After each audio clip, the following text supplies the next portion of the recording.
A Christmas Carol. Preface. I have endeavoured in this ghostly little book to rise the ghost of an idea, which shall not put my readers out of humour with themselves, with each other, with the season, or with me. May it haunt their houses pleasantly, and no one wish to lay it aside. Their faithful friend and servant, Charles Dickens, December 1843. Stave 1. Marley's Ghost. Marley was dead to begin with. There is no doubt whatever about that. The register of his burial was signed by the clergyman, the clerk, the undertaker, and the chief mourner. Scrooge signed it, and Scrooge's name was good upon change for anything he chose to put his hand to. Old Marley was dead as a doornail. Mind, I don't mean to say that I know of my own knowledge what there is particularly dead about a doornail. I might have been inclined myself to regard a coffin nail as the deadest piece of ironmongery in the trade. But the wisdom of our ancestors is in the simile, and my unhallowed hands shall not disturb it, or the country's done for. You will therefore permit me to repeat emphatically that Marley was as dead as a doornail. Scrooge knew he was dead? Of course he did. How could it be otherwise? Scrooge and he were partners for I don't know how many years. Scrooge was his sole executor, his sole administrator, his sole assign, his sole residuary legatee, his sole friend, and sole mourner. And even Scrooge was not so dreadfully cut up by the sad event, but that he was an excellent man of business on the very day of the funeral, and solemnized it with an undoubted bargain. The mention of Marley's funeral brings me back to the point I was started from. There is no doubt that Marley was dead.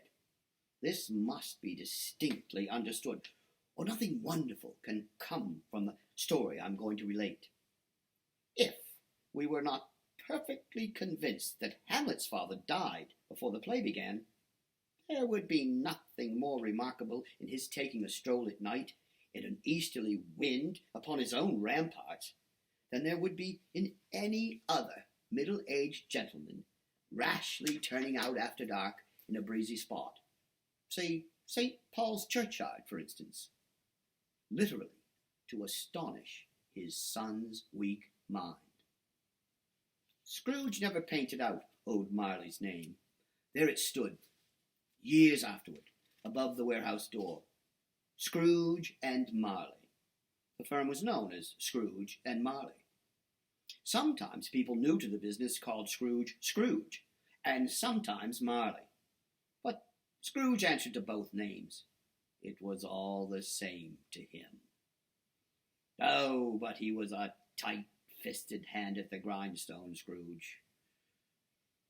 A squeezing, wrenching, grasping, scraping, clutching, covetous old sinner.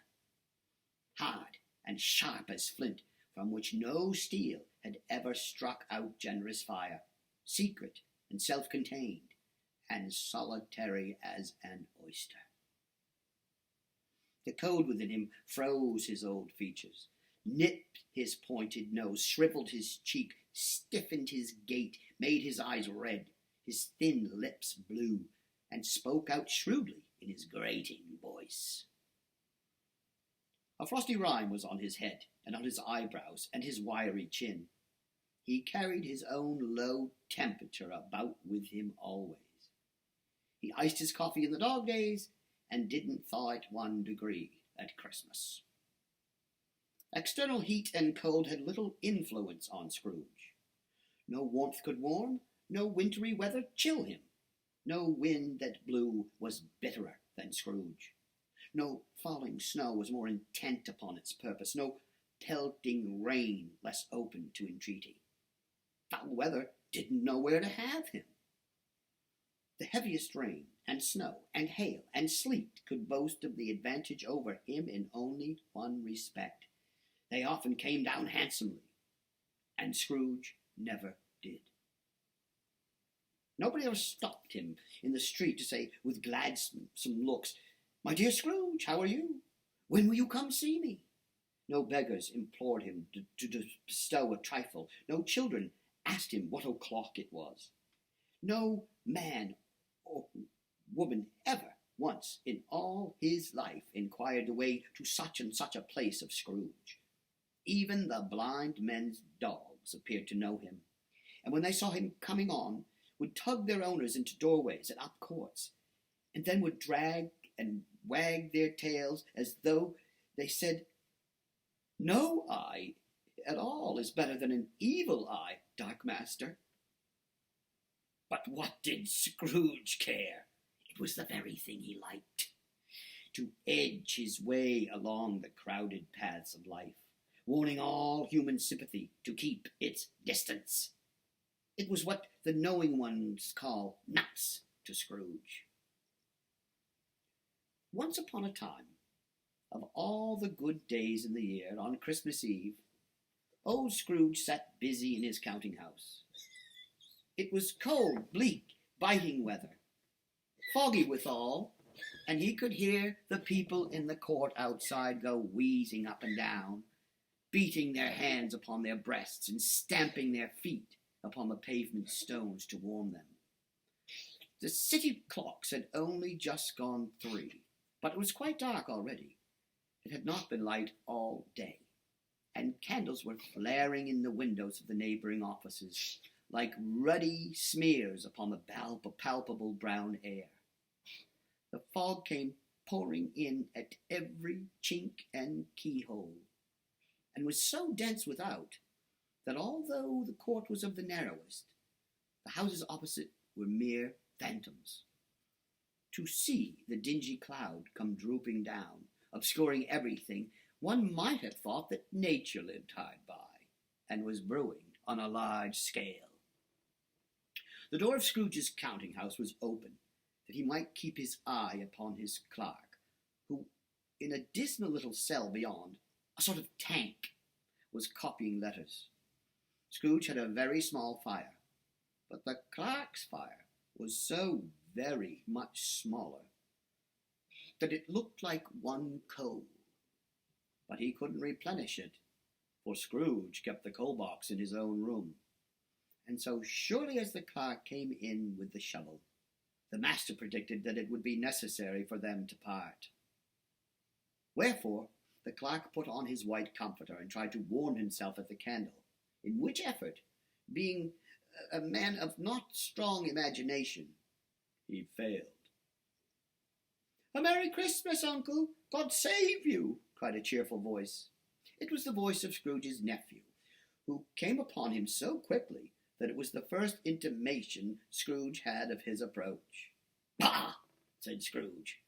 "Humbug!" He had so heated himself with rapid walking in the fog and frost, this nephew of Scrooge's, that he was all in a glow. His face was ruddy and handsome, his eyes sparkled, and his breath smoked again. "Christmas a humbug, Uncle?" said Scrooge's nephew. "You don't mean that, I'm sure." "I do," said Scrooge. "Merry Christmas! What right have you to be merry? What reason have you to be merry? You're poor enough." "Come then," returned the nephew gaily. "What right have you to be dismal? What reason have you to be morose? You're rich enough." Scrooge, having no better answer on the spur of the moment, said "Bah!" again, and followed it up with "Humbug." "Don't be cross, Uncle," said the nephew. "What else can I be," returned the uncle, "when I live in such a world of fools as this? Merry Christmas! Out upon Merry Christmas! What's Christmas time to you but a time for paying bills without money, a time for finding yourself a year older but not an hour richer, a time for balancing your books and having every item in 'em through a round dozen of months presented dead against you?" "If I could work my will," said Scrooge indignantly, "every idiot who goes about with Merry Christmas on his lips should be boiled in his own pudding and buried with a stake of holly through his heart. He should. Uncle, pleaded the nephew.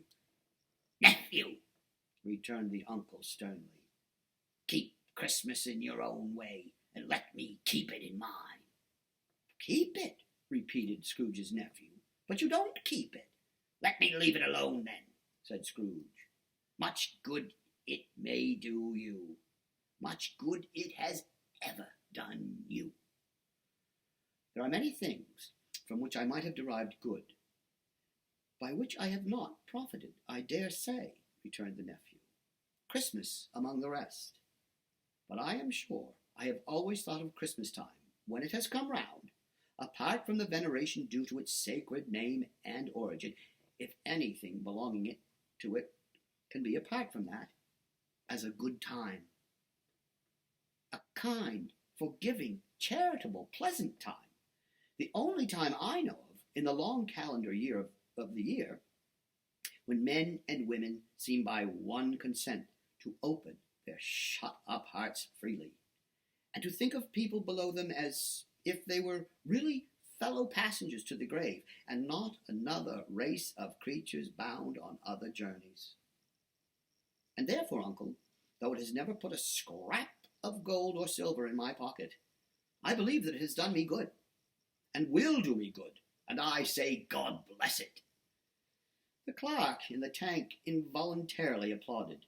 Becoming immediately sensible of the impropriety, he poked the fire, and extinguished the last frail spark forever. Let me hear another sound from you, said Scrooge, and you'll keep your Christmas by losing your situation. You're quite a powerful speaker, sir, he added, turning to his nephew. I wonder you don't go into Parliament. Don't be angry, uncle. Come, dine with us tomorrow. Scrooge said that he would see him. Yes, indeed he did. He went the whole length of the expression, and said that he would see him in that extremity first. But why? Cried Scrooge's nephew. Why? Why did you get married? Said Scrooge. Because I fell in love. Because you fell in love, growled Scrooge, as if this were the only thing in the world more ridiculous than a merry Christmas. Good afternoon. Nay, uncle, but you never came to see me before that happened. Why give it as a reason for not coming now? Good afternoon, said Scrooge. I want nothing from you. I ask nothing of you. Why cannot we be friends? Good afternoon, said Scrooge. I'm sorry with all my heart to find you so resolute. We have never had any quarrel to which I have been a party. But I have made the trial in homage to Christmas, and I'll keep my Christmas humour to the last. So a Merry Christmas, uncle. Good afternoon, said Scrooge. And a Happy New Year. Good afternoon, said Scrooge. His nephew left the room without an angry word, notwithstanding. He stopped at the outer door to bestow the greetings of the season on the clerk, who, cold as he was warmer than Scrooge, for he returned them cordially. There's another fellow, muttered Scrooge, who overheard him. My clerk, with 15 shillings a week and a wife and family, talking about a Merry Christmas. I'll retire to Bedlam.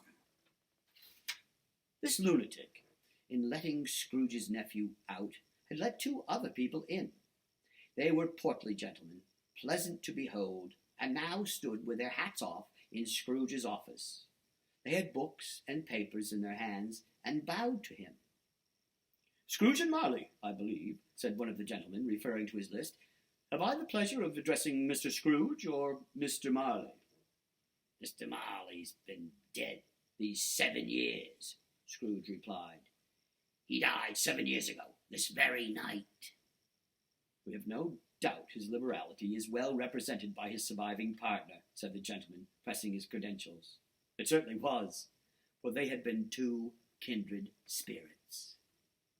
At the ominous word liberality, Scrooge frowned and shook his head and handed the credentials back. "At this festive season of the year, Mr. Scrooge," said the gentleman, taking up a pen, "it is more than usually desirable that we should make some slight provision for the poor and destitute, who suffer greatly at the present time. Many thousands are in want of common necessaries. Hundreds of thousands are in want of common comfort, sir." "Are there no prisons?" asked Scrooge. "Plenty of prisons," said the gentleman, laying down the pen again. "And the union workhouses?" demanded Scrooge. "Are they still in operation?" "They are still," returned the gentleman. "I wish I could say they were not." "The treadmill and the poor law are still in full vigour, then?" said Scrooge. "Both very busy, sir." "Oh, I was afraid from what you said at first that something had occurred to stop them in their useful course," said Scrooge. "I'm very glad to hear it."